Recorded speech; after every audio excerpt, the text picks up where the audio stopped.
School is typically a place where children go to learn and play.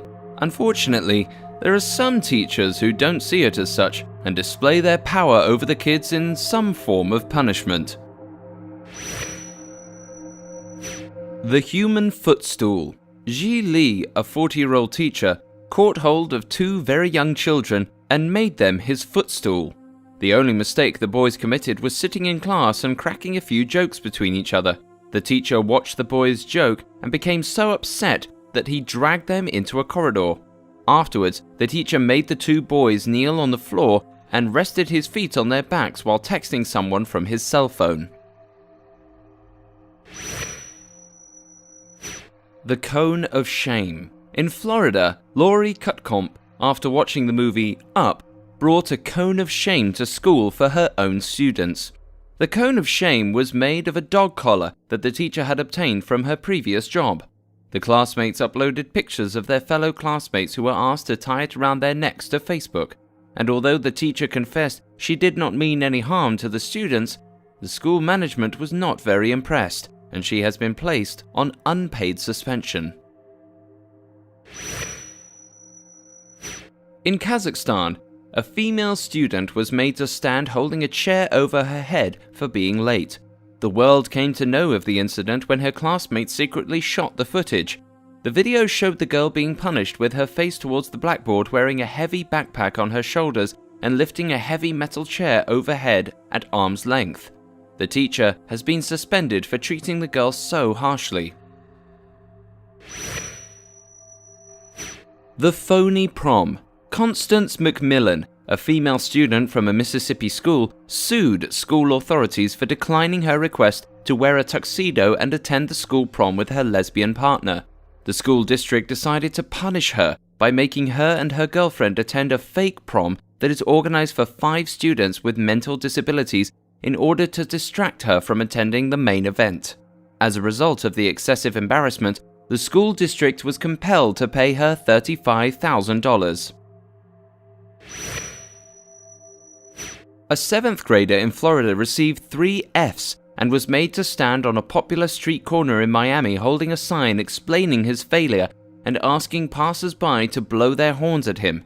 The 7th grader was made to stand on the street corner for hours.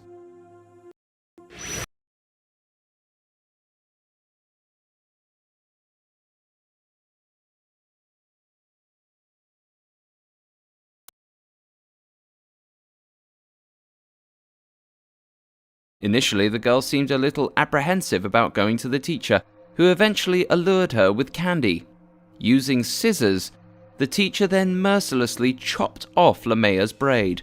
And since the incident had taken place in front of the entire class, the students made fun of Lamea, who dashed back to her seat, sobbing. The teacher, who said she was frustrated by watching Lamea play with her braid, was later asked to pay a fine of $175 for her action.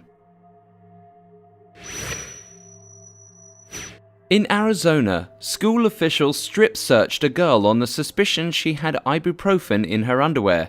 After the incident, the court clearly stated that although drug control is important, searching children in this profane manner is not the way the school should go about subduing drug consumption.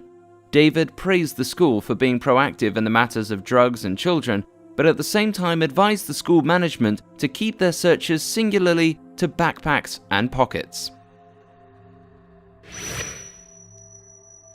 Exiled from the classroom.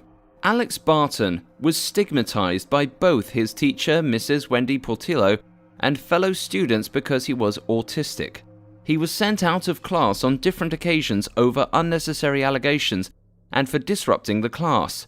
Mrs. Portillo allegedly told Alex that she hated him and was comfortable discussing his flaws in the classroom even when Alex was present. This treatment prompted his classmates to express their hatred of him. Thus, the teacher seized the opportunity to teach about tallying by voting to decide whether Alex should be allowed to stay in class. As expected, Alex was forced out of the classroom in 14-2 votes against him. In spite of the ill treatment, the court justified the situation. Kneeling down. Students in Asia have had to undergo a very strange punishment. Photos have surfaced on the internet showing unseen marks on students' knees, and some observed that the marks were a result of the punishment teachers had imposed on the students. These students were made to kneel down on frozen corn, peas, or rice. Little children are even made to kneel down on baking hot concrete and cheese graters by their own parents. Holding hands. 2 students of Westwood High School in Mesa, Arizona, were caught fighting and were severely punished by the school principal, Mr. Tim Richard. The principal presented them with 2 options. They could either face suspension or sit in the courtyard and hold hands with each other for 15 minutes. They mutually agreed to hold hands.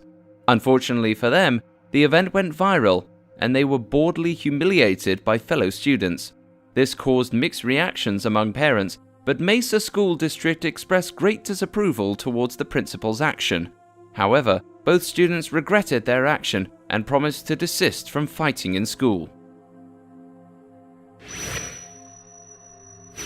A teacher discovered a new and weird way to teach his lazy pupils a lesson.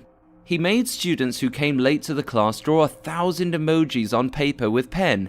Many have come to appreciate his approach, as they think it was a creative way of punishing students who are not serious about their classes and studies.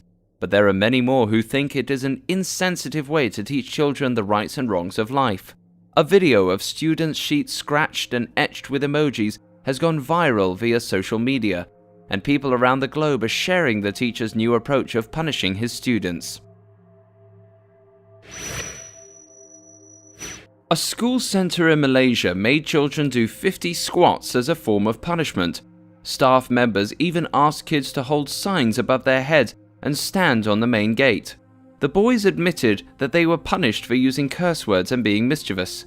When a parent came to find out how the children were being punished, she complained to the local police. The police reported that the cruelty did not stop there, that the kids were gagged and their mouths were covered with tape. 28 students strip searched. In the north of Montreal, one of the school's management teams received information about 28 high school students getting strip searched by the school staff, which launched an investigation. When a staff member at Cap Joannes High School received information regarding the students carrying mobiles in the examination halls, a strip search was ordered. The staff asked 28 students in the 10th grade to remove their clothes and prove their innocence. One of the girl students mentioned that the teacher tapped them on the back and asked the girls to remove their bras and then to raise their hands. Painted face. Summer Larson, a 4th grade teacher in Idaho, chose an extremely insensible form of punishment for students who could not keep up with his accelerated reading goal. When 10 students could not keep up with the goals set by the teacher, he gave the students a choice to choose between painting their faces with permanent markers or boycotting recess. 6 out of the 10 students chose to take recess and as a result got their faces painted with permanent markers by their classmates. When the parents saw their children with a painted face, they immediately complained to school authorities. When Haley McBride, a 25-year-old mother, came to her son's school for a parent-teacher meeting, she was shocked to find out from her son that the school administration sometimes threw him and other unruly students in a closet-like padded room. The mother of the 4-year-old boy was terrified upon seeing that the school had been pushing children into a 6-by-6-foot room with padded grey walls, a padded floor, and a padded window. Hey guys, thanks for watching. Make sure to like and subscribe.